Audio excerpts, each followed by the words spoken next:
John won it? Okay, so we've got Or John and no, Paul. Joven, right? Is that Joven? Joven? Right? Is that what we're referring to him as? Yep. Yes. Okay, Joven. got it. Lovely. Yep.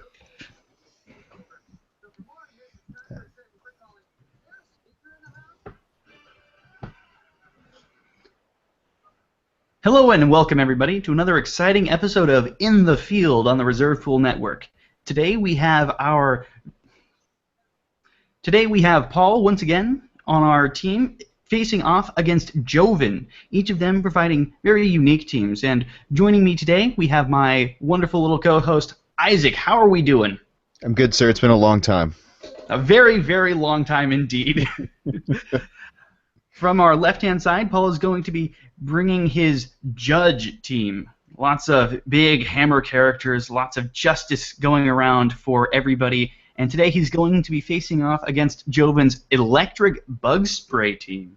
Very fancy little build there with a lot of unique ideas and some very interesting interactions to talk about. But enough of that. Let's see what we can see and have them start the game. Yeah, and it's interesting here. Paul has put together a team that is very, very bolt heavy. Besides Professor X, we have a bolts all around team, and he brings the outsider basic action. Now, is that a basic action you've had the opportunity to use or play at all with?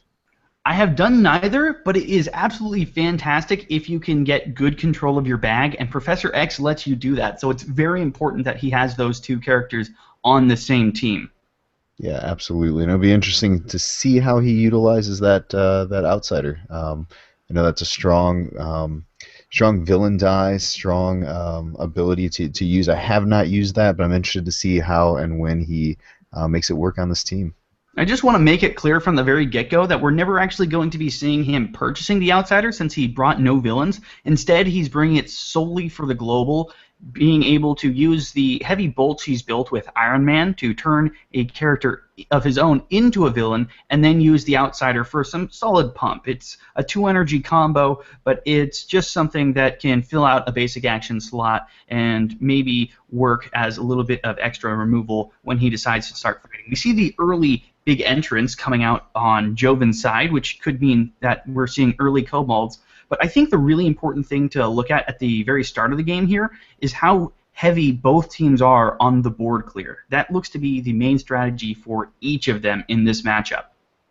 Absolutely. If we look over at Joven's team and we look at that Blue Dragon Spider-Man spray where the electric and the bug and the spray name comes from, we definitely see a plan that he has on how he plans to do some removal here. And why don't you kind of speak to what you see happening there, or probably happening if he gets that put together well. Well, that looks to be some guaranteed board clear. Using that Blue Dragon, he can play that down, and it gives him the while active ability of managing to deal 1 damage to every single character on the board whenever an action die is used. Pairing that up with the Prismatic Spray ability, which knocks every character on the field down to a 1/1 regardless of buffs and bonuses, that means that the moment he plays Prismatic Spray, everything on the entire board immediately dies. Now, the main idea looks to be using feedback in order to use that mass slaughter of his opponent's field to deal little bits of damage here and there whenever he can get the damage going. It looks like both players have picked up big entrance, which is going to be really speaking to their strategies. But as for the win condition, it looks like we're going to be using that Blue Dragon Prismatic Spray feedback combo and the really, really snazzy ability we have here is bringing Spider-Man Tiger on that team. It is just a very interesting little pickup, a little bit of tech there that I don't think very many people have ever considered. Joven decided to go with Tiger because he allows himself, by paying a fist, to ignore any ability that would affect him that turn.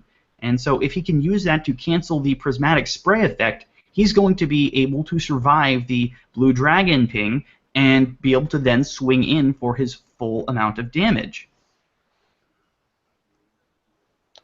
Yeah, and I think when we look at Spider-Man, we look at his abilities. Tiger is not the one we usually see people bring to the field. So, as the last man standing after that board clear would happen, he could come in for that punch of at least five, and whatever else he might be able to pump him up with. Seeing how there is opportunity for that, if he were to use the Iron Man, the outsider that his opponent brought. Now, looking at the board, we've seen both players go for a turn one big entrance and kind of wasting the, not wasting, but reserving the rest of their dice for a little bit of Professor X Global. But the real difference here is that Joven decided to put his big entrance right into his bag, making sure he's got a good chance of drawing it out in his next turn and going for those really early purchases, whereas Paul has elected to send it to his used pile. That's the real trick with big entrance, is that you don't have to take it as into your bag the moment you buy it. You are given that option, and sending it to your used pile means that you're going to have a better chance of perfect PXG ramp since you're drawing into more sidekicks, and it also means that you're basically guaranteed it on turn 3 instead, which means you're going to have more energy for more purchases because you've had that time to get a little bit more Professor X ramp going, and while it's not necessarily going to be as fast, you're probably going to get a lot more quality buys. And that's a little trick that I've been seeing a lot of players talking about, and we're actually seeing it played out in this matchup, whereas Joven has got that immediate turn 2 big entrance being played down and going for those quick pickups on kobolds. Instead, we see Paul going for the turn 3 big entrance, looking to buy a bit more quality characters, looking for maybe an Iron Man, maybe another big entrance to get those permanent cost reduction. Using that Iceman, he may just get a ton of Pepper Pots and Shield Agent dice. There's just so many options available for him. Yeah, absolutely. And that turn 3 big entrance, and the times I've used it, that's definitely the way to go. You're rolling 10, maybe 11 dice on that turn 3 with that big entrance, and that makes for some big purchases. And it'll be interesting to see what Paul makes his big purchases off the bat to really flesh out his team here. The other interesting idea on the board is that using that blue dragon alongside big entrance, he can effectively play down sidekicks in any of his turns and use that as a little bit of extra prep in order to pick up some of his bigger cost dice like Prismatic Spray or Spider-Man, which are going to be pretty key to his victory here. Being able to knock off his own characters for prep the next turn and then make even more purchases to get more dice into his bag coming out next time could be a very strong setup. And without any sidekicks on the board, it could be that Blue Dragon just swings in for damage if he doesn't want to use it that specific turn. Yeah, absolutely. He has some options there, and when he's looking at that Priz Spray, he did bring that 1,000 Dragon Global, so he's got opportunities not only with the Red Dragon to drop that action cost, but that 1,000 Dragon as well. It's interesting to also note the difference in their choices here. Whereas Paul brought the red dragon, kind of assuming he could either blue eyes dragon or use his opponent's red dragon to drop that Mjolnir all the way down to a 4-cost purchase rather than the standard 5-cost that he could get out of red dragon. Instead, he actually now has the option of that 1,000 dragon, which can be used twice and is usually a better fit for Iceman on those heavy dice. But because they both brought it, that means they're both going to get the benefit of that red dragon, and the 1,000 dragon's ability to be used multiple times per turn isn't actually going to come into play. And we see Paul currently taking his turn here, passing priority, saving, holding on to those couple of question marks in that mass so that the opportunity is going to come for him to roll quite a few dice, probably take 1 damage if he decides to PXG in that way and get that 1 generic so that when that big entrance comes up here for him, turn 3, he's going to have a lot of energy to work with. Oh, most definitely, and that's kind of the plan for him. He wants to be able to make a ton of purchases right when he gets his dice out of his bag next turn, and with those 3 PXG abilities, he's going to have that option. Using that generic energy, it's going to mean that Iron Man is a 2-cost purchase if he wants it. Basically, all of his basic actions are just 2-cost purchases. That Pepper Potts and Shield Agent can be bought for a single sidekick each. And with Mjolnir, he can actually reduce it all the way down to a 3-cost purchase, which is difficult on a 6-cost die, since even with 2 Red Dragon, or in fact any Dragon Reduction globals, Mjolnir still sticks around at that 4 cost because of its normally even purchasing cost. But using Big Entrance drops it down that last little bit, and while we do have a big character being dropped on the board on this here, the second or third turn for Joven, it may not be enough to combat the heavy swarm of characters that are going to be dropped into Paul's bag on the very next turn here. Yeah, I'm really interested to see what swarm, like you said, Paul does grab, and boy, he's got an opportunity to really fill that bag up. So it'll be interesting to see the moves that Joven makes and how he'll be able to defend against that. He does have another big entrance that he's pulled out with a couple dice here to buy with. We do see that big entrance being played, meaning that he's prepping his own sidekick. It would have been interesting to see him try and roll that for energy, maybe use that alongside the 1000 Dragon or Red Dragon Global to pick up a feedback and get prepared for the real setup here, but he decides instead to ditch ramp and grab that feedback as well. Yeah, I think especially having that mask and having Professor X, I'm surprised he didn't go for that reroll the big entrance, but he took what he had at that point, and like you said, that feedback becomes an important part of what he's planning on doing. So it's a component he's got to grab and have ready to go. I don't necessarily agree that Parallax would have been a good idea there, just because Parallax doesn't really provide anything. It would only ever be a suck to his energy. He already had the option to pick up the feedback. I'm curious as to why that sidekick is still in the field. Maybe that he just wasn't paying attention, but let's give the players a little bit of a reminder as to how these things work out.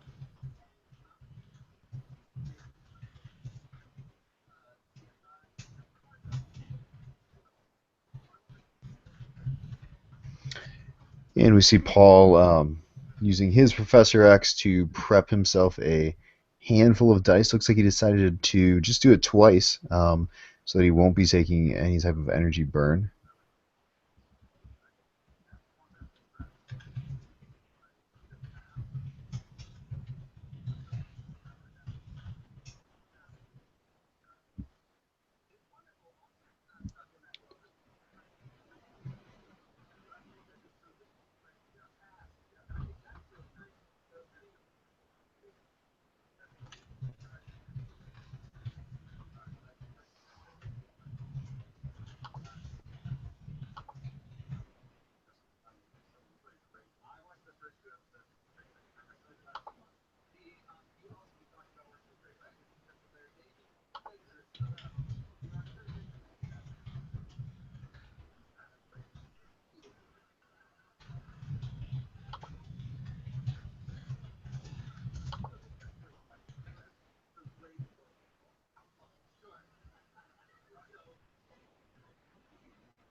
There we are. All is right with the world, and while we don't see a full PXG turn going down,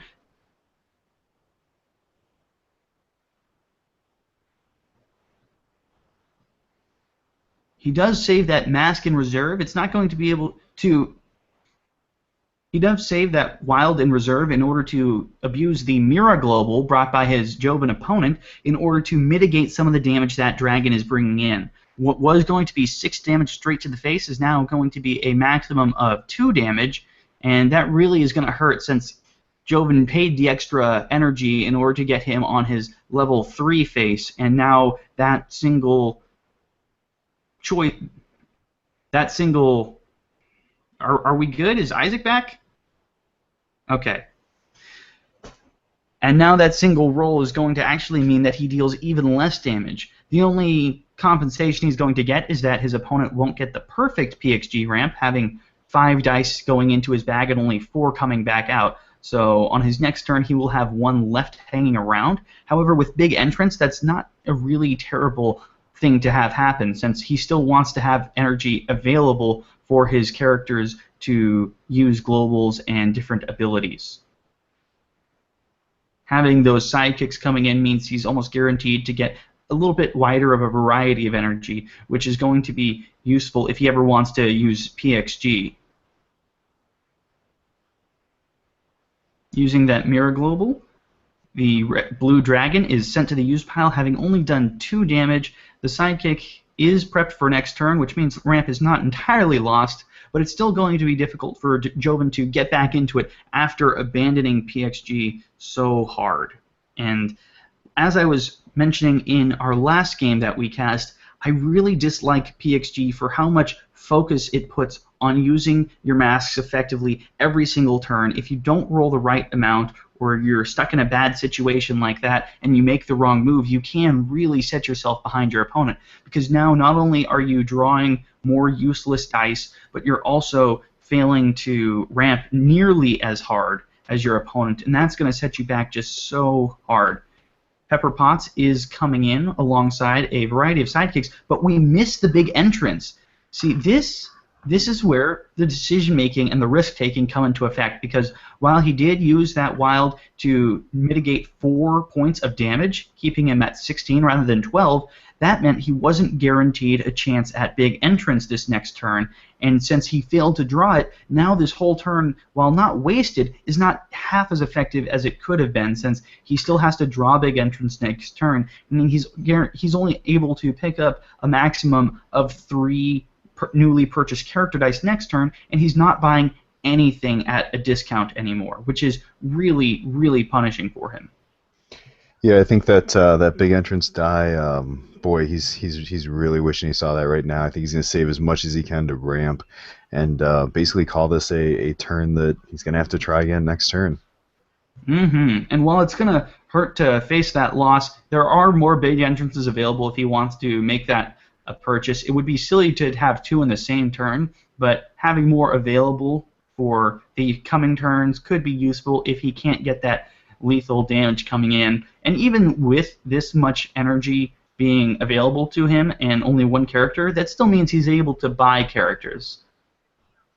I'm curious if he ever decides to pick up that Iceman, since turning him into a villain, giving him 2 attack, and then doubling his attack would turn him into an 8, 10, or even 12 attack character, which on the empty field we're seeing, and the empty fields that are almost guaranteed to come if the Blue Dragon Prismatic Spray combo eventually goes down, could be a very fantastic option.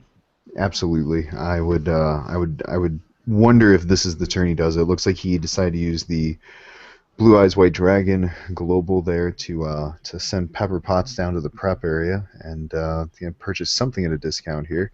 If he's planning on saving a few of those masks or question marks, that would probably be a really... Oh, he went with a hammer here. Okay. See that full-on Mjolnir? He wants that board clear. Using the Iron Man global alongside the Iceman global, he can target all of his opponent's characters, turn them into villains, play down Mjolnir, and wipe the entire opposing board. And while he doesn't yet have any characters that can capitalize on that with big damage numbers like Iron Man or Iceman, that's going to be available to him very soon, especially with big entrants coming out and a whopping 4 dice available to PXG with.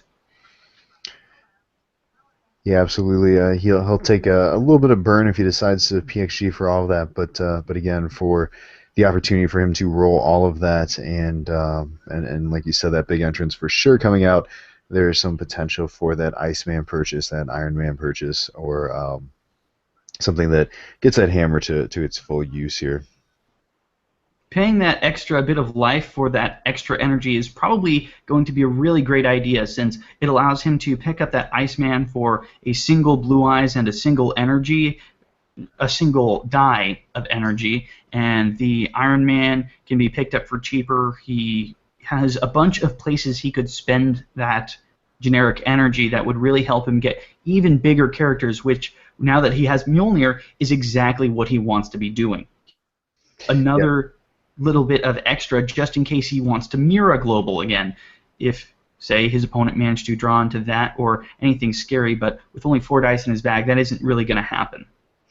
Yeah, and I think part of that comes into play with looking and seeing what your opponent may or may not be drawing out of their bag next to know if you need to hold on to the extra mirror global potentially. But I think it brings up an interesting point when we talk about losing life for advantage of this game, and the saying's been done, and I know we've said it ourselves in the times that life is a resource, and I think sometimes people forget that, and lose opportunities when they see, oh, I have to lose life to do something.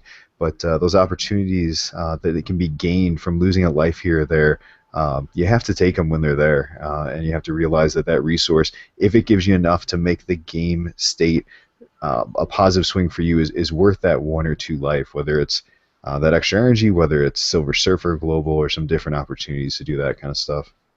And while it was kind of a big deal to pass on ramp last turn, he gets the luck he needs and manages to to roll into enough masks and wilds in order to PXG back some of the characters that he had to, the sidekicks he had to let loose in his use pile in the turns before. And because he had that full 4 dice in his bag, it meant that he didn't have to refill, and now he's going to still have those targets available for his PXG on this turn.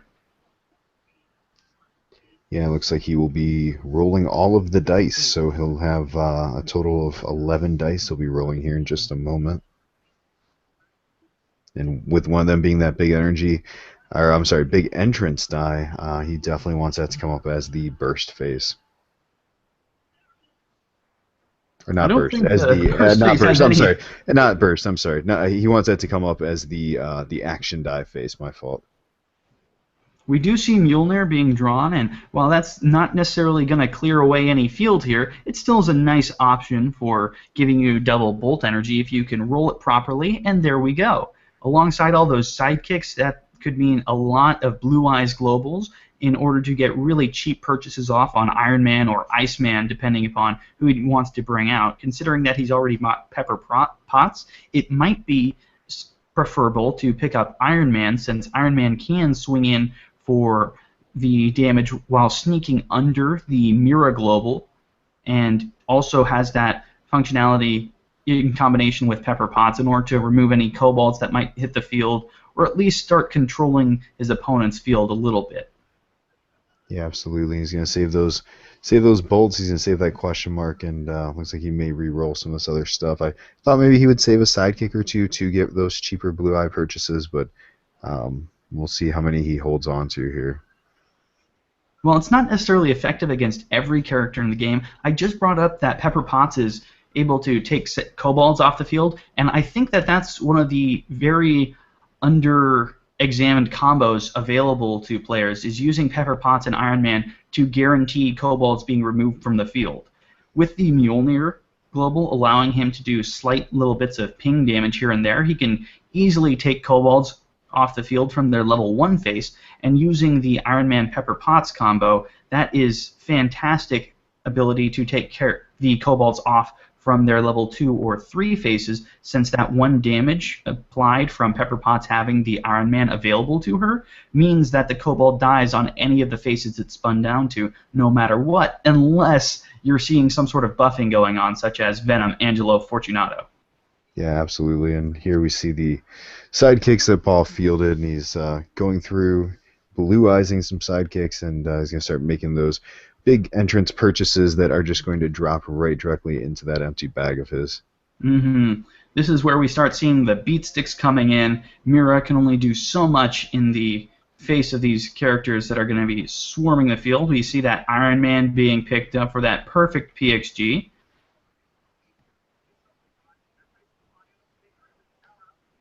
A little bit of shield agent involved, maybe even seeing some extra Pepper Potts. It's all depending upon what he wants to draw, and if he wants to go all the way up to 4 dice and take something out of his used pile. He could pick up an Iron Man for those last 3 dice left on the field.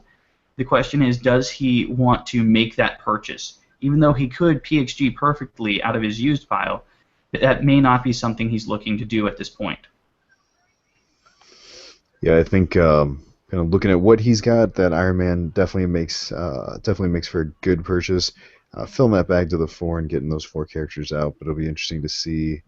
Um, Interesting to see what he does here. So it looks like he's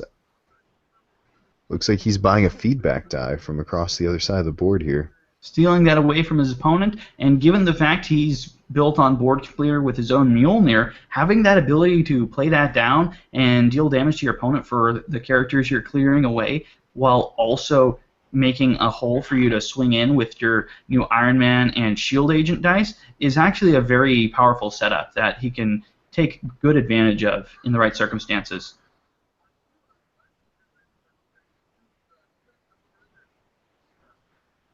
And it appears he's going to hold on to those question marks and kind of, I assume at this point, be using those for PXG on the next turn, but also having those available to him as needed for Mirror Global if that big blue dragon happens to work its way back out.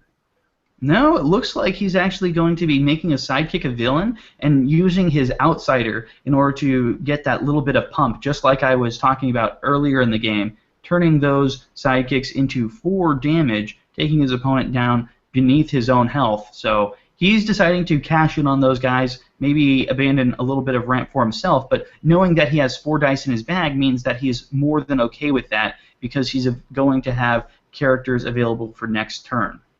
Yeah, absolutely. So there's the 4 damage, which 4 damage out of 2 sidekicks is not a bad way to go. It's a pretty snazzy ratio. I'm not necessarily convinced by 4 dice for 4 damage, but it seems like that's what he wanted to do with his energy, and who am I to disagree?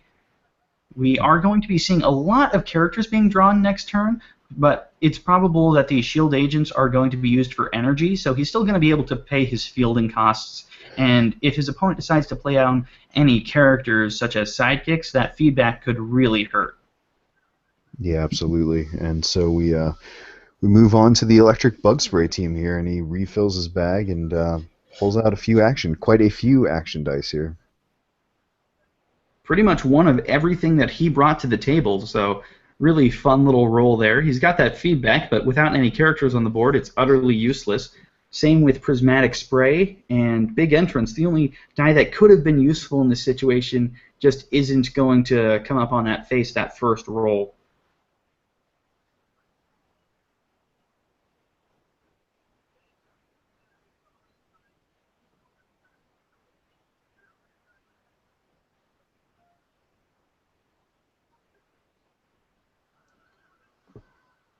He's going to be keeping most of his sidekicks, but re-rolling those action dice and a single sidekick up there as well. He does pick up the Big Entrance and turns feedback into that useful energy face, but Prismatic Spray isn't going to do anything useful. So he's only got 6 energy to play around with, 5 if you assume he's going to use the Professor X Global. Let's see what he does with that, considering he still gets that reduced purchasing cost because of that Big Entrance.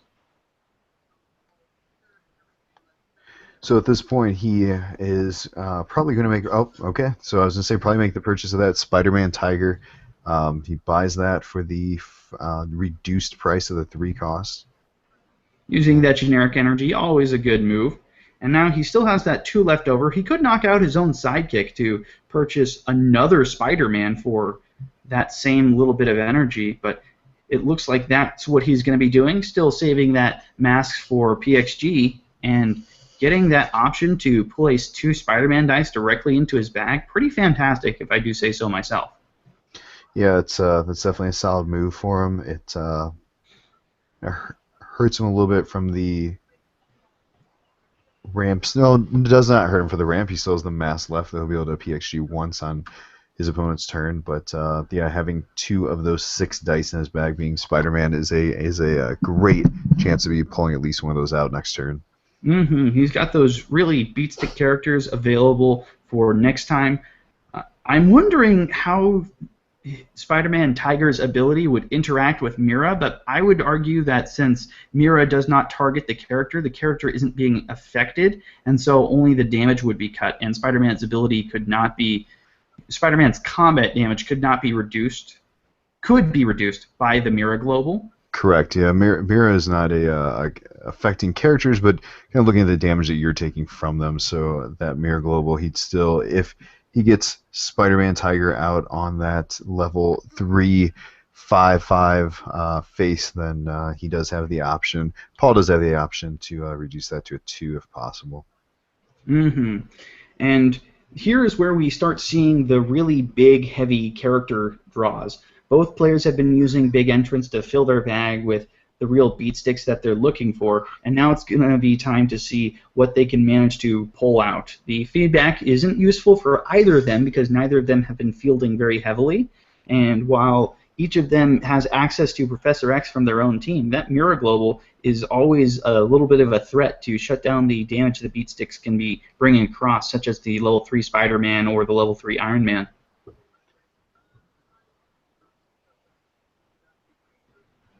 So it appears he is pretty heavy in his bolts here. He re-rolled. He rolled. Did he do his re-roll for that turn? This was his reroll. He's Okay, stuck so with that's his this. re-roll. While he only gets one mask for ramp, that's still a ton of energy. He could pick up another Mjolnir. He gets to field both those characters and either leave them as blockers or turn them into damage right here, right now. He knows his opponent's feedback isn't coming out for a while. Same with his prismatic spray. So the only threat to him is getting double action died with Blue Dragon on the field, and that's unlikely considering we just saw 3 go directly to the used pile. So he's kind of content to play those down. Instead, he decides to use the Parallax Global and hope to get a little bit better rolls, and he does.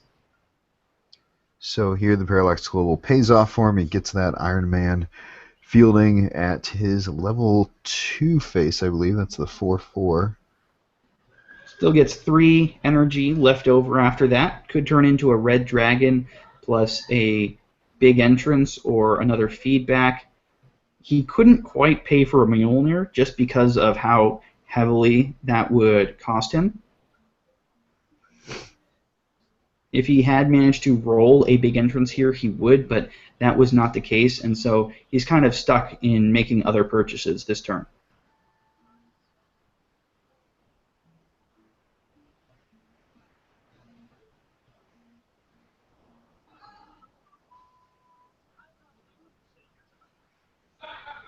So when we start looking at kind of our state of our game here, Necro, would you say you're surprised at the kind of just the lack of characters in the field zone that we've seen? We have seen a couple sidekicks. We've seen our Blue Dragon out, but it's been a pretty empty field zone so far.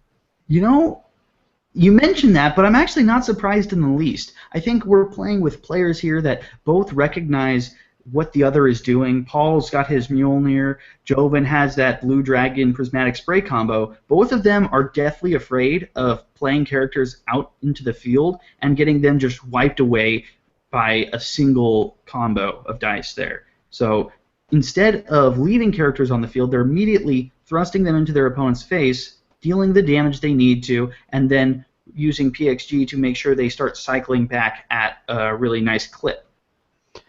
Yeah, and that's what it's kind of the it goes to that idea of those smart players and a good pilot and knowing, okay, this is what my opponent wants to do. I'm not going to give him the easy opportunity to do what he wants to do for me. The really scary thing here is that we have 8 unmitigatable damage potential coming out of Paul's side, and with 12 health left, taking your opponent down to 4 health could be a really nasty option. It does require that he gives up on the Professor X Global, but given his wide number of abilities to both clear the field and squeeze damage in there with the Red Dragon, sneaking characters in with the Outsider and the Iron Man Globals on them, he may want to just take that option right here, right now. He's at 3/4 of his health. He can take his opponent down to 1/5. Is that a ratio he wants to take while leaving himself without any sort of ramp and kind of placing himself at the mercy of his dice? Yeah, that's a good question. I think from a time clock and putting Joven on that that clock of saying, look, I just hit you for 8. You've got 4 life left.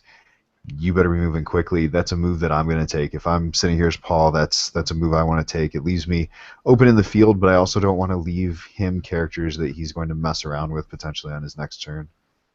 It does avoid the problem of leaving your characters open to the removal that both players have access to, but at the same time, abandoning that ramp, even when you're so close, it might be a bit of an overextension, leaving him unable to recover by the time his opponent has built enough of a field and dealt the damage he needs, especially considering that would leave him without the Mirror Global and a level 3 Blue Dragon, or even a level 2 Blue Dragon with Breath Weapon, and 2 level 3 Spider-Mans would actually be lethal in return. And given the dice he's rolling next turn, that is actually a possibility. So it's all going to come down to his own risk reward, deciding whether to push his characters out there and take the damage, take the guaranteed thing, and risk getting shut down next turn, or is he going to play it safe, hold that energy for if he needs a Mira, hold it for ramp if otherwise, and just take his opponent down to 6 health instead? Appears he's making the attack, and Joven does not have anything he can do to react, so we're He going to is see if this is just purely at the mercy of his opponent. yeah. It seems he would decide not to use the pump global on that outsider, so he withholds both of his dice. The bolt isn't going to be effective considering there's nothing he can use with a single bolt that will change the board state at all, but that wild will be a Professor X or Mira in the next turn here, so we just need to see what gets drawn and what gets rolled.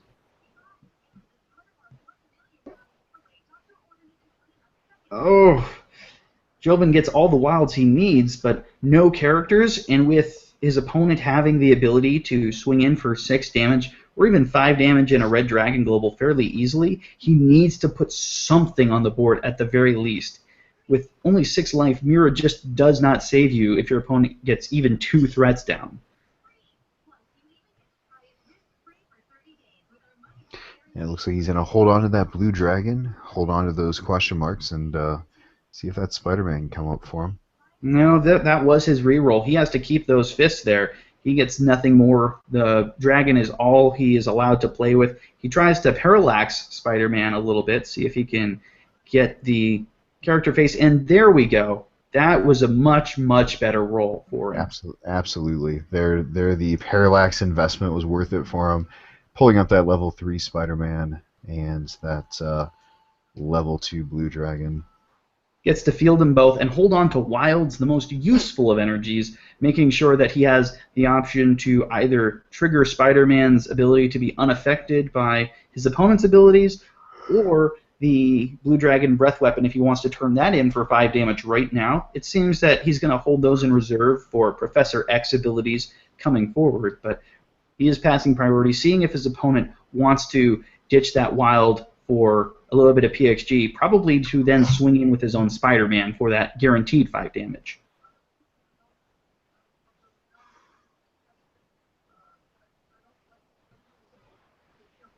It looks like he declines to do that. He wants to go for that full field clear, that full field swing, that perfect damage, and he is willing to hold out on waiting for it. So this is going to be an important draw here. We could see another 3 damage potentially. It's going to be difficult for him to pull off lethal now that Joven actually has a board, but Paul needs to get those characters out himself, otherwise he puts himself at the very same risk.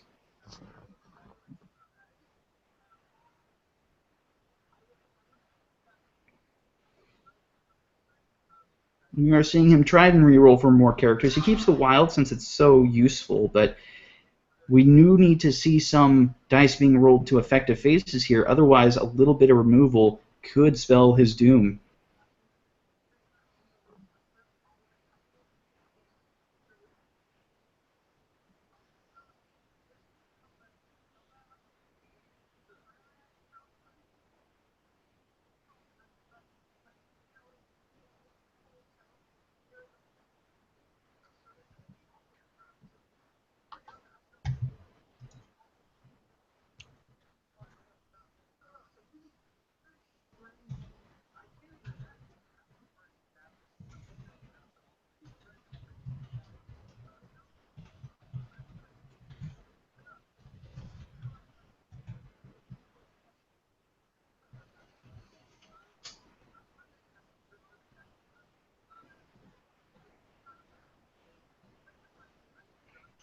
Here we see that roll, and while he does get a little bit more dice to prep and a little bit of versatility, he does not manage to pick up any more character faces, which does mean that he is in a vulnerable position with more of his opponent's character dice coming onto the field possibly next turn. He does get enough bolts to do whatever he wants with, but without big entrance, that's not necessarily going to help him for at least 3 turns now, given that He has a full dice bag of over 8 dice. He manages to field his Iron Man, holding on to all of his very useful wilds and masks, because that Mirror Global is going to be coming in handy if he can't clear his opponent's board. And even if he wants to use it for ramp, he still has to hold it in reserve. Those bolts, however, are free to be spent on whatever he wants this turn. Right, and with the 2 bolts, as you pick up another agent here or Pepper Potts and adds that to his used pile here. I think the real question is, does he consider that his opponent might be playing Prismatic Spray next turn? Because if his opponent does, he might want to use Mjolnir as a little bit of removal for that 1 damage characters, unless his Blue Dragon takes care of that for him. So it's all going to depend on how this next turn plays out, whether or not those bolts are used now or turned into damage with the Red Dragon Global to pick up extra dice, as we just saw.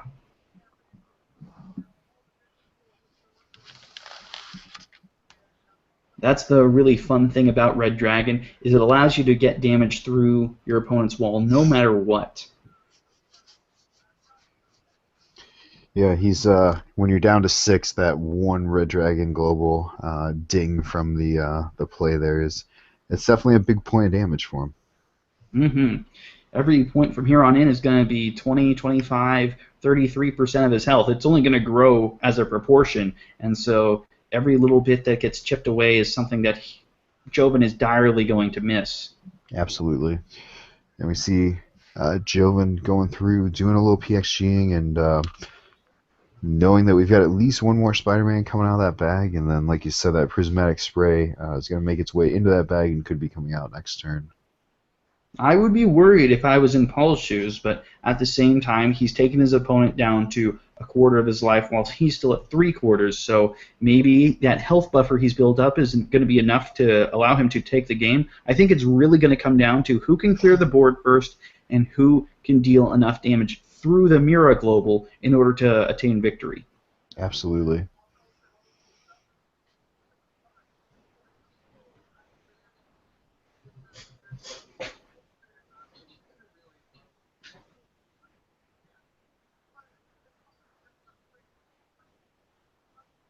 Oh, and there it is. There's that Prismatic Spray, which is going to wipe that Iron Man and his smug little face right off the field, alongside all the extra dice going to be brought in here. We could see a hefty amount of damage. Of course, the 5 level 3 Spider-Man is going to be mitigated using Mira down to 2 damage. The new Spider-Man gets rolled to its level 1 face, meaning it goes in for 3 damage, so that's still only 5 damage potential, ignoring the sidekick and possible pump.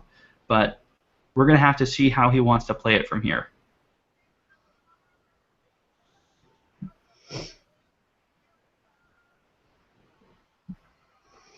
And so here's where that play becomes so important for him when he is playing his action dice, when he's playing his characters, and order of your play becomes really important during your turn. Oh, most definitely. If he decides to play down that Spider-Man first, he's going to have to pay 2 fists in order to save them from the Prismatic Spray Blue Dragon combo. But instead, he decides to play it in the proper order, knocking out both himself and that Iron Man there. And while that's not perfect, it's still very, very helpful. This is, once again, where that Spider-Man Tiger comes into play. This is his job on this team, to ignore the Prismatic Spray. He still takes the damage from Blue Dragon, but he still maintains his abilities as a 5/5 just beat stick on the field that's going to be smashing into his opponent's face. He's got a clear path through. Mira is going to hurt him a little bit by mitigating his damage, but it's still enough to deal some damage, put the pressure back on, let him know that you still have a little bit of board control available to you. Absolutely. I think that board control becomes a little bit of a swing here for Joven. Still low on life, still not holding all of the chips, as it were. But boy, that combo definitely did some good work for him there. Mm-hmm. He doesn't have the damage potential needed to grab lethal here, and I think that he's going to need to start buying more Spider-Man or just some sort of bigger die, but he doesn't necessarily have the energy for that unless he wants to abandon ramp, which isn't necessarily the smartest thing to do in this very fast, very last few turns here where he's been already brought so very low. He especially needs to hold on to those wilds or fists in order to use Spider-Man's ability to ignore effects to survive any sorts of Mjolnir clears that could be coming in. The question is if he survives with his level 3 Spider-Man that could be mitigated with Mira Global, or whether he decides to let his level 1 Spider-Man live, but it seems like he's not even going to be considering that, instead deciding to attack in on the empty field and get the chip damage where he can.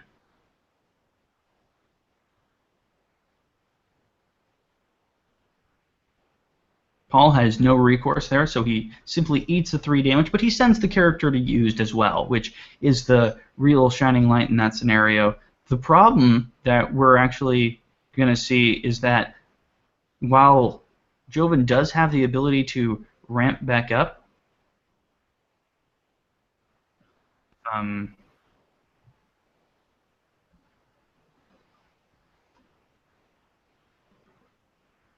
while Joven does have the ability to ramp back up, he also has... Hang on a sec.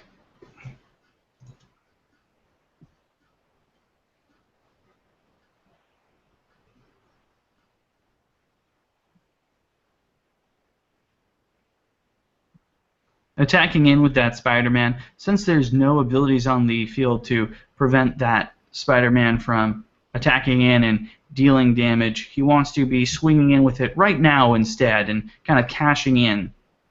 Absolutely, that 3 points of damage is going to be effective for him here to start chipping away at Paul just a little bit here. And with his own life so low, he needs to start getting that damage out because there's never really going to be another opportunity for it in the game.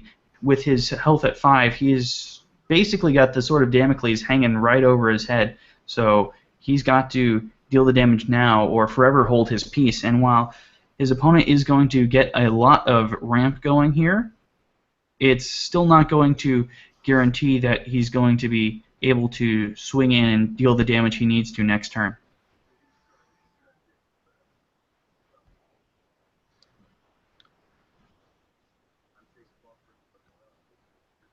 So Paul is going through and he's got the energy left to go ahead and ramp here and use that PXG global.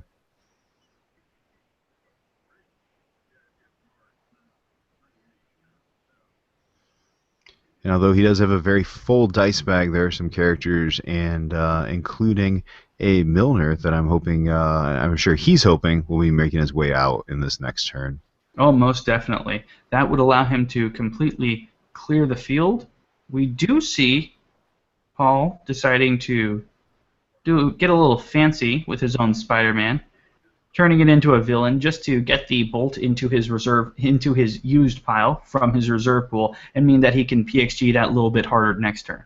Yep, absolutely. So Joven doing that, preps that, or doesn't prep, but puts that sidekick die into his used pile so that he'll be ready to utilize that PXG here if his energy isn't being utilized in other ways.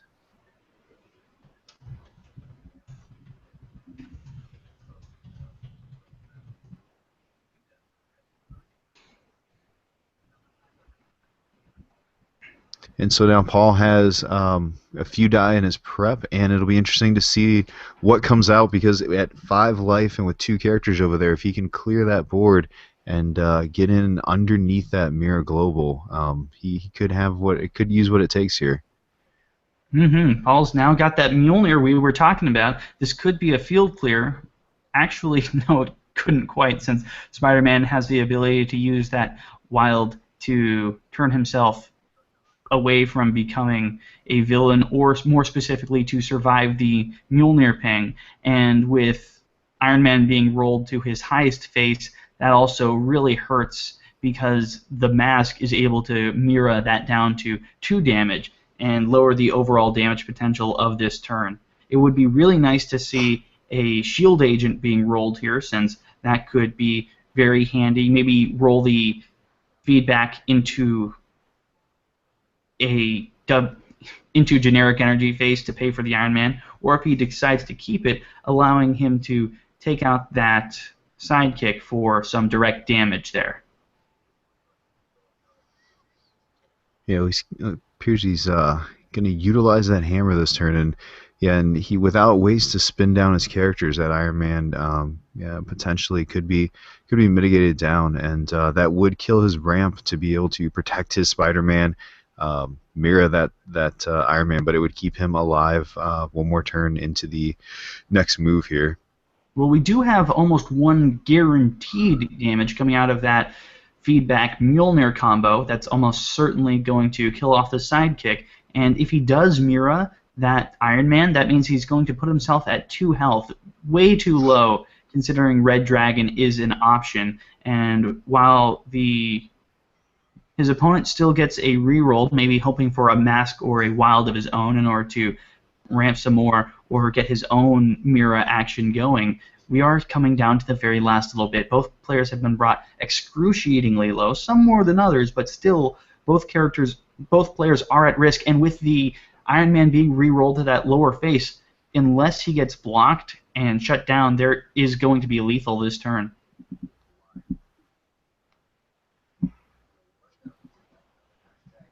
It's going to take him 2 energy, 1 energy to field that character, 1 energy to turn his opponent's sidekick into a villain. The Mjolnir goes down, and he will have that feedback in play when that does, turning that sidekick into a smoking pile of ash, dealing 1 damage to his opponent, and holding on to that mask for either prep or Mira Global next turn, possibly even swinging in with his own Iron Man. It'd be really interesting to see him turn his opponent's sidekick into a villain with the Iron Man Global, and then neglect to use Mjolnir and simply swing in to kill off his opponent's Spider-Man, since Iron Man would have become a 5/3 at that point, getting that double knockout and possibly taking away one of his opponent's characters.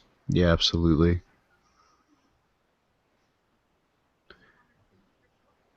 And I think Paul is remembering that this is the Spider-Man that is the one you're not used to seeing, and remembering what his ability is definitely puts a hamper on what his initial plan is, and we'll see as he starts to think this through if he sees the opportunity to take Joven down here.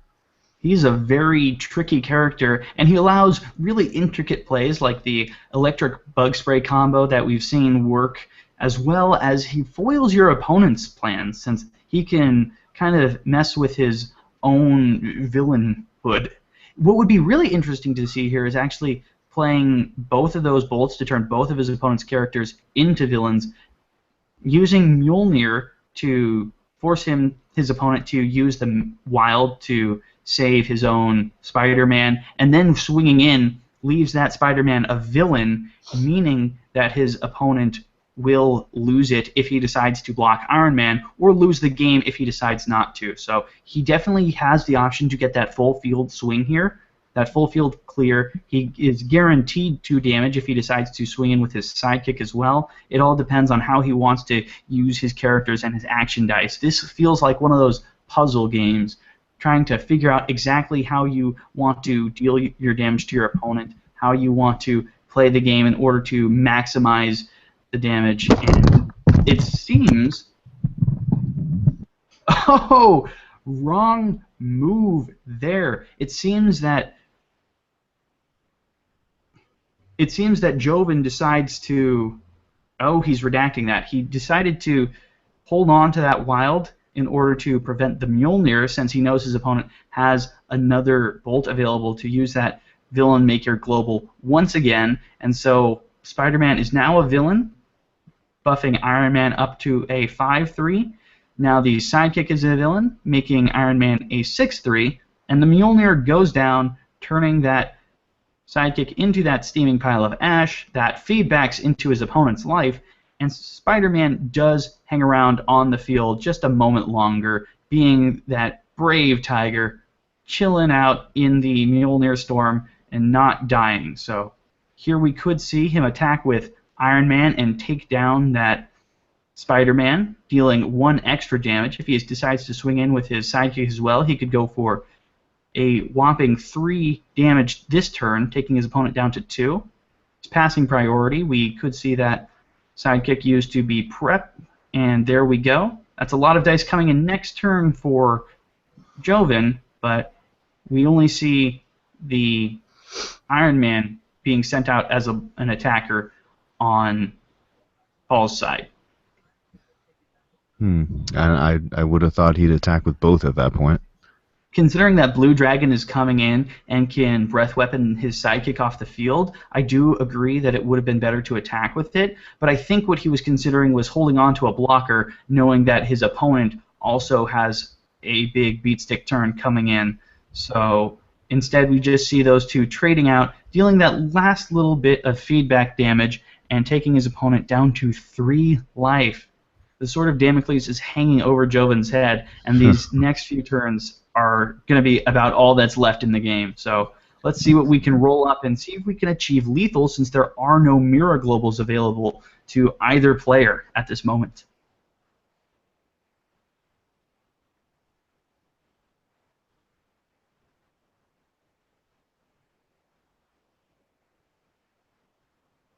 We have the roll, and it's not looking pretty. He does get the Blue Dragon down and on the field, available for that breath weapon, a total of 4 damage from that one character. However, he needs to do more. He needs to have a little bit backing that up. He needs that Spider-Man. He needs to take advantage of his opponent's Outsider Iron Man combo, and if he can pull that off, that might just be lethal. Oh, and he misses the Spider-Man. Very painful on this turn, this most important of turns, and while he can still get damage done, it's not quite going to be enough to take his opponent out of the game this turn. If he had rolled that Spider-Man to a level 3 or 4 face alongside those sidekicks and the pump ability of the Outsider, he may have had something going on there. But he's going Parallax. He is. That's a very reasonable option. And he gets the double fist again. He can make it. He needs that character face. There we go. If he can pull it off, there we go. It gets him on the field. With the breath weapon, the Spider-Man, and the 2 sidekicks in reserve, that is going to be a ton of damage. It's not going to be lethal, however. He needed to hold on to that fist in order to grab the Outsider, and even without, it still wasn't quite enough to push him over the limit. And while Mira could be helpful most of the time, in these next few turns she's going to be utterly useless for Joven, since he's already at 3 health, and a single 2 damage character swinging in and a red dragon ping is going to be game. Not to mention, Paul's already bought 2 feedbacks and has the damage potential available just by killing off characters on the field. And going back to that last turn, it's important, and we can see from a standpoint of like with Tiger, making sure you know when you're using a character ability is paramount for it being very effective to not as effective. And we gave him that kind of replay ability, but realizing when you need to use something, this is a great way to learn some of those components of your cards. Mm-hmm. And you're right. Vassal is great for learning the game. It's great for really casual matches because you're not playing in a tournament. There's nothing on the line. You're not losing anything by allowing your opponent to play better. And having the ability to learn in an environment like that is very handy, since it puts it's kind of an equalizer. It allows both players to play as best they can and do the best job they can, because they know that there's nothing really big on the line. There's nothing at stake here. So it's not something that they need to be super defensive of and make sure to call their opponents out on. Absolutely. And so far these guys have been very gracious with their back and forth play here. Iron Man is going to turn into some pretty nasty damage if he can swing in with a feedback on the table. However, feedback has yet to roll, so we need to see those last 2 dice put to good use. If he swings in with that sidekick as well, we could see some nasty things. It's all going to depend on what he manages to roll up. And he decides to try for the big entrance instead of the feedback. So neglecting the chance at lethal this turn and instead going for a little bit better next turn. Maybe that will pay off for him. Who knows? We'll have to see what he can re-roll into. Okay, now we're just having an action dice dance, seeing what his final decision is. Yeah, it seems like the smart move is to re-roll that, and there's the face for the feedback. He gets both the feedback and the big entrance. I don't think big entrance necessarily does it for him this turn, but he is guaranteed 2 damage with that feedback, swinging in with both characters. No matter what gets blocked, he can use the outsider into the Iron Man Global into the outsider combo to buff his sidekick and mean that both of his characters would deal enough damage to swing in. However, that's not quite an option since he is not able to field Iron Man without paying one of those key energies. So Yeah, it's going to field not him. It's going to just leave him with the one. Probably would have made more sense to leave that big entrance at the generic energy face.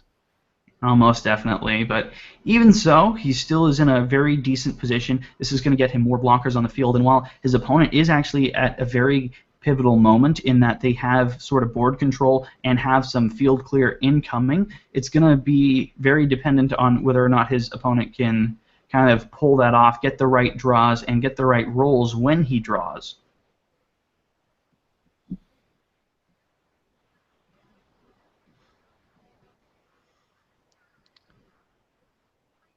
And it's looking like he is considering all of his options here. And there's a lot of them. I say that, but with 3 dice, 2 on action faces that do pretty strict things, maybe I am overstating it. I know that he definitely wants to activate feedback and attack in with his Iron Man, since his Iron Man kills any character it hits or just gives him lethal outright. It has to be blocked, and if his opponent decides to double block it, that could be even worse for his opponent. Given that the Mjolnir Global could pick off his own sidekick, I think it is more worthwhile for him to attack in with it and put a little more pressure on his opponent, but it's all going to depend on what decisions are made. And I know I've said that before, but it really just does get down to it. These last few turns, these last few rolls, these last few decisions all carry so much extra weight and extra baggage with them, especially with how many dice have been purchased and brought into the field, onto the bags, into the reserve pools. There's so much to keep track of, to think of, to predict, and it really gets complicated. And playing on Vassal allows you to put yourself in these situations where it gets really tense, really drawn out, and you're putting your decision-making skills to the test, learning what to do in these scenarios, seeing how the matchup plays out, and what you can do once your team gets into a position like this. And it seems that we're actually just going to call it as rote for that turn and send all those action dice to the used without being activated. And that's definitely an option he has. Joven looks like he's going to be rolling Fist of Dice again himself here. He's got 80s rolling, including that Spider-Man, the feedback, he's rolling big entrance. No, feedback. The feedback and big entrance. The important thing to note is that activating those action dice will kill off all the sidekicks on the field as that blue dragon explodes with lightning bursts of energy. It's not quite prismatic spray levels of board clear, but it's effective enough. And combined with the blue dragon breath weapon and maybe a single Mjolnir global, we could actually see a full field clear specifically for Joven against Paul. And with the Spider-Man now being rolled, he doesn't quite get the ability to activate Mjolnir, but that's still an awful lot of damage coming in. And it looks like he's going to wait to field those sidekicks until he's used his action dice. A very wise decision, playing down that feedback to get that 1 damage from the sidekick, knocking out his own sidekicks for next turn. Not necessarily ideal, but still useful. Big entrance could give him the ability to pick up kobolds if he felt like it, but it doesn't really seem like a good idea at this point to clutter your bag unless you were planning on doing something really tricky with those fists. And with only the outsider allowing you fist globals, it doesn't seem like that's really an option for him. Yeah, I would agree. It's we'll see the fielding effect here again. The timing becomes such an important thing, like you mentioned here, and how and when you field your characters here. So he's going to field that Spider-Man, get those sidekicks out there, and now this is where you got to look at the board. And when he's down to three, um, conservative play is not his friend. He's got to see opportunities to be there if he can take them.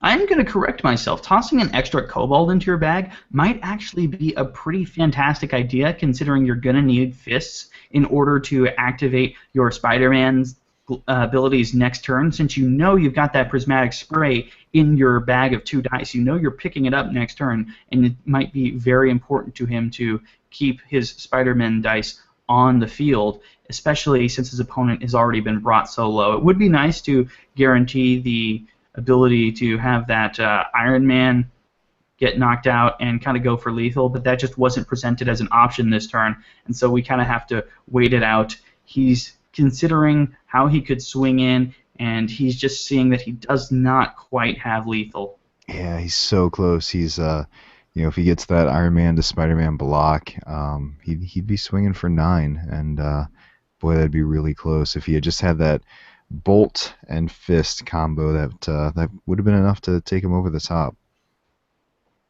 We do see Paul going in for that Professor X Global, deciding that he doesn't even need to worry about using Mira here, and he's right. It could have been a nice move to wait for his opponent to possibly swing in and let the 5 attack Spider-Man through for 2 damage, but he decides against it, especially since his opponent's bag is so small, especially with the use pile so small. It's worth it here just to take it as it is.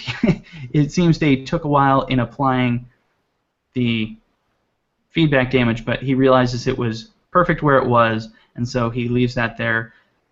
We are seeing a bigger attack than was originally anticipated, so that's a maximum 7 damage, minimum of 2. The Iron Man is definitely going to be blocking that Spider-Man here. It's not going to be a kill shot, but it's going to be helpful to stave off that damage a little bit longer. That's the full priority passing, and now it's time for those characters to get turned into damage. Looks like no blocks is going to be the final answer. So he's just going to let those characters clear out, and we'll see if Paul can come up with what he needs next turn here.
And we do see that Iron Man being sent in to block the Spider-Man, trying to mitigate as much damage as possible, keep that 5 damage from coming into his life, especially since he spent that one mask energy as a Professor X Global instead of Mira. He knew he couldn't take that hit to the chin. He takes extra damage from the feedback, so taking him all the way down to 8 from his starting 12 this turn. But if he can get a feedback and get a and get a knockout and get the Iron Man to roll, maybe with a little bit of Red Dragon help, he could see lethal this turn. So I'm really psyched to see what sorts of dice he can be drawing out of that bag there. Absolutely. There we see a Pepper Potts. There's a hammer. There we go. There's There the is the Mjolnir. There is the feedback. If we can get 3 bolts, we could see lethal this turn, especially if Iron Man comes to the party. So let's see how this plays out here. There's one fist to save one Spider-Man from being turned into a villain or being knocked out, and we're going to have to see how they decide to play that out. However, we do need to rely on that action to roll, and if it doesn't do its job, well, then it's all moot. And again, if he's got a mindset of how he can end this game, that Parallax Global is sitting down there for him. Wait a minute. Is he holding on to that Pepper Potts? What's he doing that for? All it Uh, would do is provide a body, and if he could get the bolts with it, it would actually be a much stronger option for him, but he decides he wants to keep it. yeah, He maybe he thought. doesn't manage to pull off the feedback, so that's not going to be the damage coming in from there. He has enough bolts to turn his entire opponent's field into villains. However, he doesn't quite have the ability to do any damage here since that Spider-Man is going to survive, and the Pepper Potts is also not able to attack. So whichever Spider-Man survives is going to block the sidekick.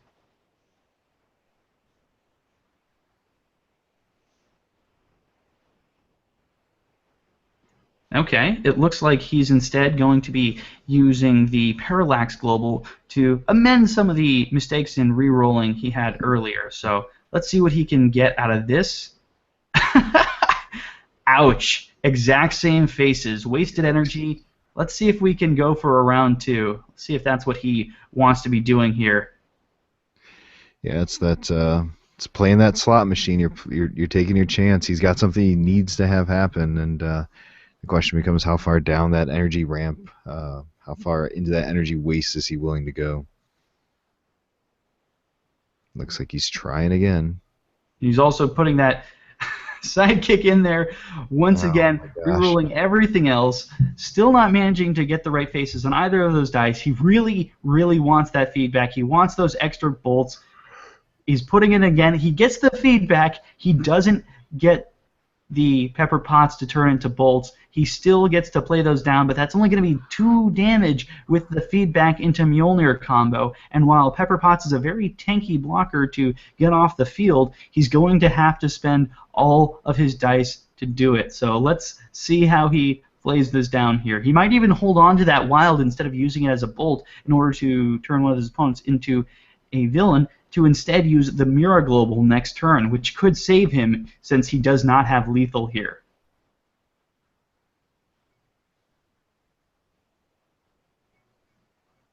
We are seeing a little bit of saltiness in the chat for that very unique Spider-Man tech that's been brought out. Paul is really hating his life right now, knowing that his opponent has the ability to completely negate any of his effects with that single fist waiting there in his reserve pool. Yeah, that Spider-Man definitely definitely has proven himself to be pretty strong and resilient. That's the power of the ability to completely negate an effect. It's just so devious. I'm wondering what would have happened here if Pepper Potts could have rolled into a bolt on his reroll rather than him keeping her on her level 1 phase, but that kind of idle conjecture is going to have to be left for the ages, since that would have actually turned into lethal with the ability to Red Dragon global as well. So Yeah, absolutely. it's really sad to see the game kind of going this way, but we just have to play the dice the way they lie. Well, sad from Paul's end at least. Oh my, we even see Spider-Man being spun down a level, which I think guarantees that Paul is not going to be holding on to that wild energy. He's instead going to try and turn them into 3 different villains, since if he wanted to use the Mirror Global next turn, he needed that Spider-Man to be on its level 3 face, and spinning it down by using the Pepper Potts ability is just not going to work out. Then again, Pepper Potts is not an optional ability, so he had no real choice there. It's just sad to see him unraveling further and further. He's only going to get 1 block next turn if Pepper Potts manages to survive at all. And while this is going to be a bit of field clear, if Joven can get those characters back on the field, we could see a complete overwhelm.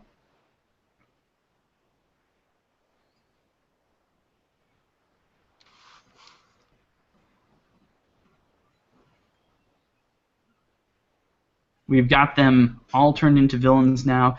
The Iron Man Global has been used. However, the Mjolnir is going to be passing over that level to Spider-Man. Tiger is going to push through it, at least half of him anyways. Right. And while the Blue Dragon and other Spider-Man go to the used pile, the prep area, dealing 2 damage to his opponent, he hangs on with that 1 life left. That poor Pepper Potts refusing to give Paul lethal on this turn. Wow. Yeah, that boy, that one life, and you know you do the math 100 times over in your head, and when you know you got him down to 1, but you can't get any lower, that next turn is the hold your breath and hope for the best. Especially with all the parallax globals that went into it, it really hurts to see all that energy just gone to waste, just not giving you the rolls you needed. Yep, that's a chance you take of playing that global. Mm-hmm. We're going to need to see some way to remove that Pepper Potts this turn if we want to get easy lethal. However, if we can roll that Spider-Man to a high face, then it looks like he's going to be able to just completely overpower one way or another. It's all going to depend on this last roll here, whether we see lethal or whether we see the game drag on for even more turns. And it looks like we have the possibility of lethal using Paul's own Iron Man Outsider Global combo. However, we need to see if Joven was paying attention to that and is going to use that for himself. It seems like there was an extra reroll, but we're going to just reverse that.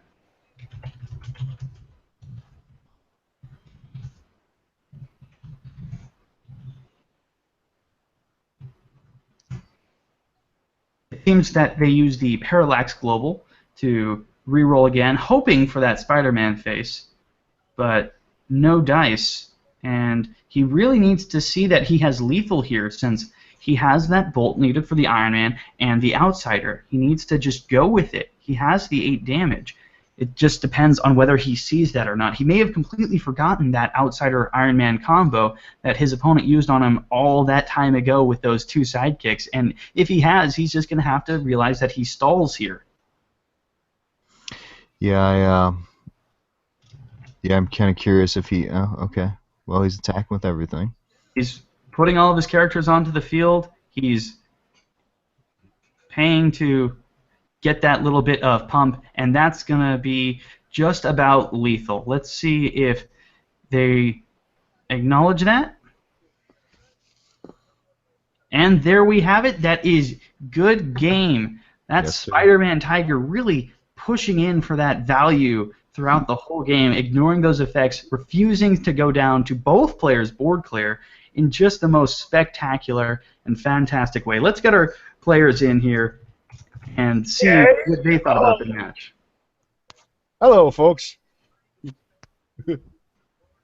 Very good match being played out there. I was really impressed. Joven, I've got to ask, where did you get the idea to start using the really underused Spider-Man Tiger along with this team's idea of board clear, using that prismatic play and Blue Dragon? One of my players was using it to counter my buddy's deck. He was using the Punisher over and over again. He was like, okay, I can either take 2 life to knock out my Spider-Man, or I can, or knock out my Spider-Man, or pay a fist. And I just started seeing all sorts of weird brokenness that was possible with it, man. Oh, definitely. It gives you that real versatility to kind of come back against whatever your opponent's using if you've got the energy to pay for it, which you did a lot of the times. All I can say is, Match. I mean, I've played a lot of in-person games, but that has got to be one of the best matches I've ever participated in. yeah, it was crazy. And then at the end, I'm like, could I have Iceman to get my other bolt I needed? Probably, but I'm too crazy. Oh, man, I think I missed a few things in there, too, somewhere. Yeah. It's obvious I haven't practiced this build at all, and it's kind of silly. I don't know if it'll work. Well, silly teams are exactly what Vassal is made for, and I've got to say it really hurt seeing that Pepper Potts and feedback re-rolling time and time again on I those know. horrible faces. Just that RNG was awful, awful, awful for you there. I'm like, I got this. I get that. I could do 2 with feedback. I just need a little more energy to buy a freaking action, and he's dead. Nope.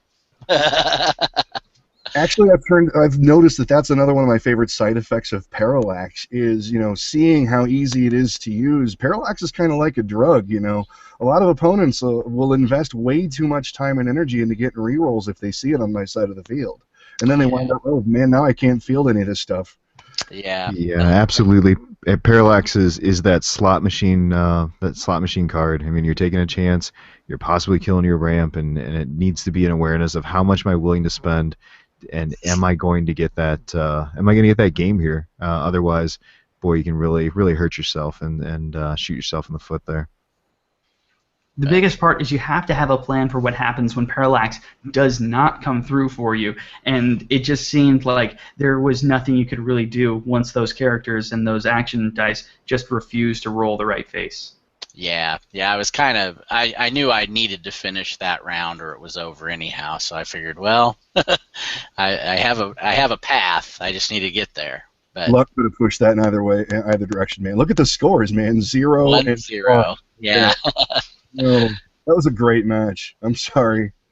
Oh no, it's no problem. It was Yeah. fun. It was a Very, fun game. very well played, gentlemen. It was a great game.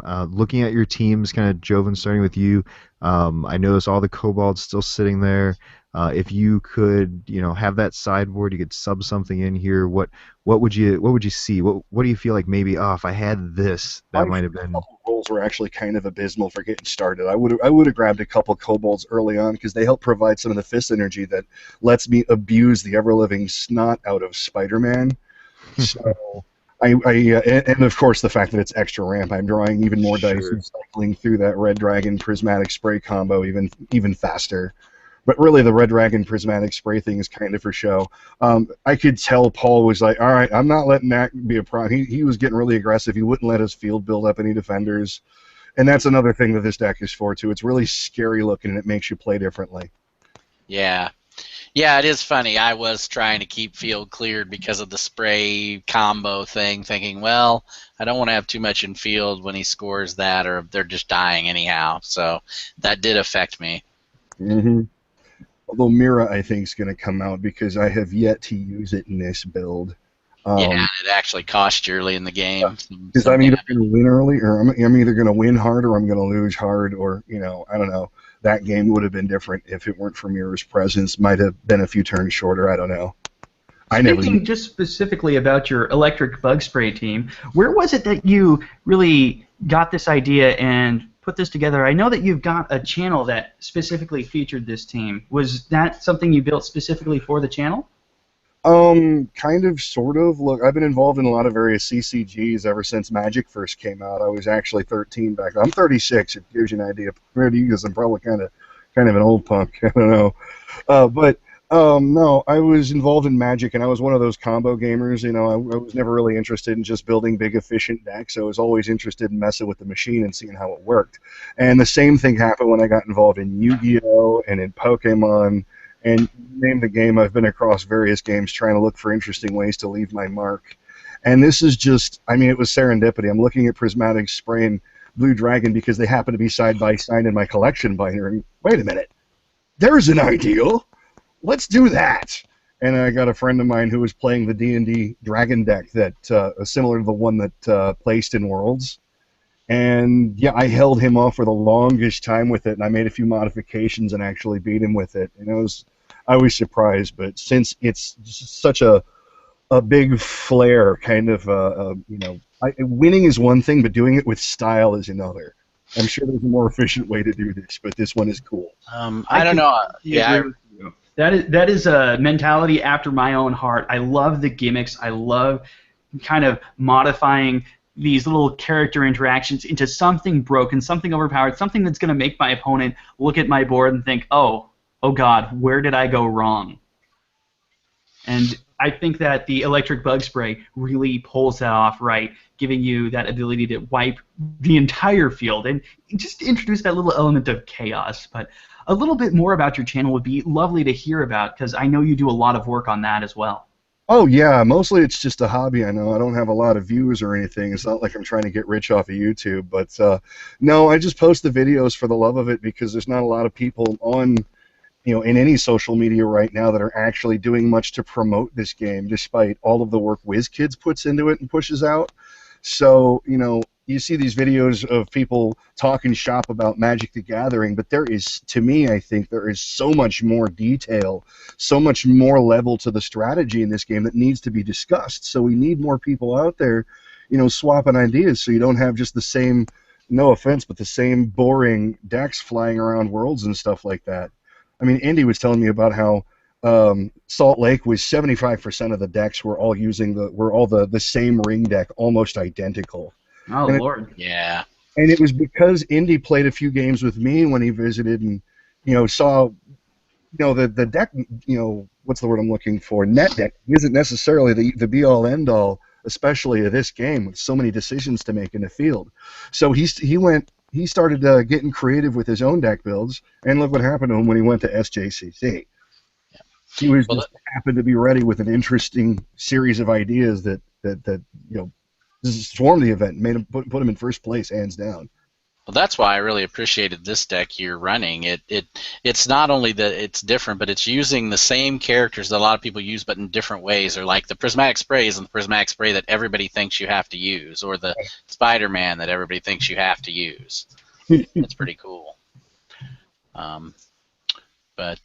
Yeah, and I can appreciate what he's saying about that. That was my whole goal with the build I made for the Midwest Dice Masters Open was to see if I could make a build that could completely lock down the opponent until I could get my win condition, and it did. So that was pretty cool. Mm-hmm. It was also really interesting to see that both teams here just happened to be all about that big board clear with that Mjolnir versus the Prismatic Spray, just having those really high-cost actions designed specifically to take out exactly what your opponent has on the board and kind of push through for lethal after the fact. Yeah, that was the idea until Spider-Man. You want to clear the field? Well, that's a lovely idea you have there, but not quite going to happen today. Speaking of which, Paul, how did you think you kind of adapted your strategy to how you would play a team like this once you realized that Spider-Man was going to be a constant thorn in your side throughout this match? Yeah, well, that was the thing. I guess I didn't do well at doing that. Well, the first thing I thought was, well, I'm going to have to plink him down some way, so I'm going to buy a couple of his feedbacks. That was the one thing. I was like, well, I can still kill some other things, do some damage that way, and kind of steal his stuff from him. So now, in fact, the irony being, I was kind of looking at feedback and thinking, that's not too bad in this build. We could fit it in. So ironically, but yeah, this build is a pretty big work in progress. I just kind of threw the thing together the other night, and I was like, and it's not a lot of new stuff. I mean, Mjolnir's been around. It was just seeing if I could actually make, I mean, people have tried these things before, obviously, with the make villain and do things to them. The other thing might be trying to go ahead and fit a Jocasta in there. I don't know. Thanos. I have a deck that relies on making mooks. I'm sorry, it's something I call. That's not a bad idea. Those sidekicks with the various levels of villain. Yeah. But poke your opponent, you're like make them villains and then get discounts on the super Thanos and PWN, own the face. Yeah. It's a fun deck. I thought about running this one here actually. My Thanos deck. It would have had us almost mirror match, dude. Yeah, it would have. And I would have really feared the outsider in my deck then when you had Thanos out on the board. Yeah, but then you don't have to make Thanos a villain, smack him with that would have been a brutal match. Harder. Point. That was kind of one of the little funny combos I wanted people to see was, well, I can make a person a villain, then boost him for 2, and it'll be kind of a surprise, but it's probably not worth it. That's 2 dice for 2 damage. I don't know. I killed you with it. That's true. You finished me with the rest of me cheat moves. Clearly it's not worthless, but given that both of you kind of came in this with similar ideas, I just want to finish this off with one last question. Like, what would you guys do if you had a chance to modify your teams and come back into this same matchup, knowing that your opponent had also changed a few things. Like, what would you do differently trying to either mind game your opponent or kind of streamline your own build, having seen it in play a little bit? Let's see. While I like Pepper okay, I think I could probably be just as well off with the shield agents and go with something else in that spot. I'm not sure what, but I would probably change her out for something else and just go. I mean, the level down's kind of cool, but the initial idea was I was thinking I need to level things down to hit with Mjolnir, but it hits for 6 or 8, so it's probably not a big issue. Other than that, I don't know. Fitting in feedback, maybe over the outsider, or maybe over big entrance. Big entrance is cool for this build early, but it definitely has diminishing returns later. Or it seems like it would. So, I don't know. That's kind of what you would do there. Joven, what about you in this whole electric bug spray team? Or do you think it's kind of optimized as much as you can make it at this point? Oh, no, no, no, no, no, no, no. Works of art are never finished, only abandoned. Yeah, we know the Mira comes out, right? Mira definitely comes out. I'm not sure what goes in for that. I'll have to sneak around and figure out what globals I would like. You know, Blue Eyes White Dragon is one thing, but I don't know, for flavor, maybe something. I don't know. I don't know yet. But I know that this deck used to run, instead of big entrance, it used to run polymorph, right? To try to get the dragons out faster and stuff like that. But I'm liking big entrance because it lets me flood other things faster. You know, get the kobolds and Spider-Man out earlier. I also used to. There was a version of this deck that for a while it was running Iron Man, the original AVX starter deck Iron Man. That every time damage is dealt to him, he prevents one. Yeah. Think about it. I've got my Iron Man out. I go bug spray. He goes, I prevent it. So he's still sitting there. Yeah, that's true. He's still he's still a 1/1. I'm probably not going to attack with him, but for defense. Yeah, but it keeps him alive. Yeah, that's a pretty good idea. Exactly. Yeah. And I'd probably put him back in here. Maybe thin down one copy of the dragon, and another copy of prismatic spray. Obviously, they're loaded up to 4 for no particular reason. I can think of other things. I'm always messing around with my builds. Some things in, some things out. Nothing's set in stone. Well, it's been a pleasure having both of you on for this game here. It's been really interesting hearing about your channel and also just the kind of ideas that go into teams like this. Isaac, do you have any last words before we head off for the night? No, this was a great game. I really enjoyed watching you guys play. I hope we get a rematch in the future. That's Here 2 I need. Again. He's always going in for those rematches. It's that grudge match that really fuels kind of some of our imaginations on this. It's great to see players coming at each other for a second time after having seen each other's style a little bit, seeing how they play, and having a little bit more to work with on a psychological level. But that's going to be it for tonight. Thank you all so much for watching along. If you have any more cravings for Dice Masters in the coming days, feel free to visit us at thereservepool.com. We have just watched Paul, the reigning champion of the Midwest Dice Masters Open, face off against Joven, who has his own channel that we will be linking in the description below. Thank you all so much for watching. Have a great day, and as always, thank you for joining us here in the field. Goodbye.